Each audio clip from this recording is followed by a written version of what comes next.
Jadi, kalau pewaris punya utang, ahli warisnya juga ikut bertanggung jawab sebanding dengan bagian waris yang mereka terima.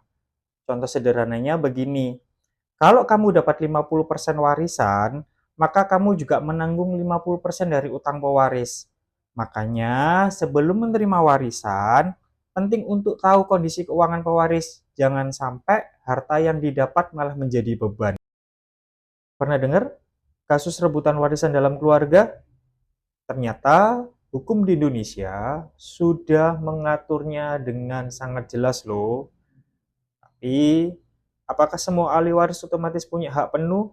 Yuk, kita bahas berdasarkan pasal 833 dan pasal 1100 Kitab Undang-Undang Hukum Perdata. Pertama, kita akan bahas pasal 833 Kitab Undang-Undang Hukum Perdata.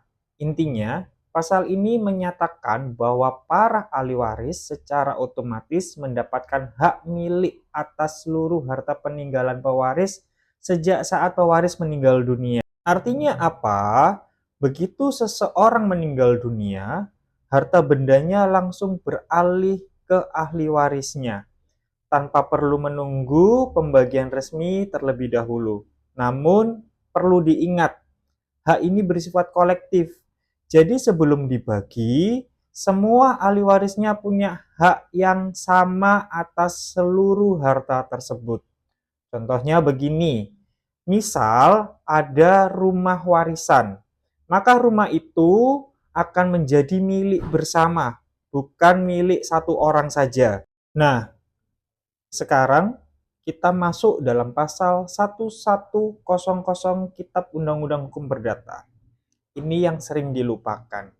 Pasal ini menjelaskan bahwa ahli waris tidak hanya menerima harta, tapi juga menanggung kewajiban atau utang pewaris. Jadi, kalau pewaris punya utang, ahli warisnya juga ikut bertanggung jawab sebanding dengan bagian waris yang mereka terima.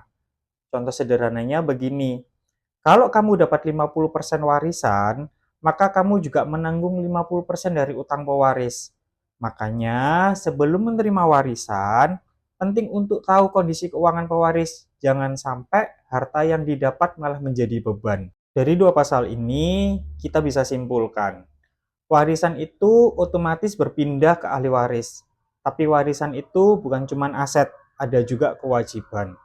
Karena itu, dalam prakteknya, sering dilakukan proses pembagian dan pencatatan agar semuanya jelas dan adil. Jadi, kamu sudah tahu bahwa warisan bukan sekedar mendapatkan harta gratis, tapi juga ada tanggung jawab hukum di dalamnya, yang biasanya itu adalah utang pewaris. Kalau kamu punya pertanyaan soal hukum waris, tulis di kolom komentar ya. Dan jangan lupa share video ini ke teman atau keluarga kamu. Terima kasih sudah menonton. Sampai jumpa di video berikutnya.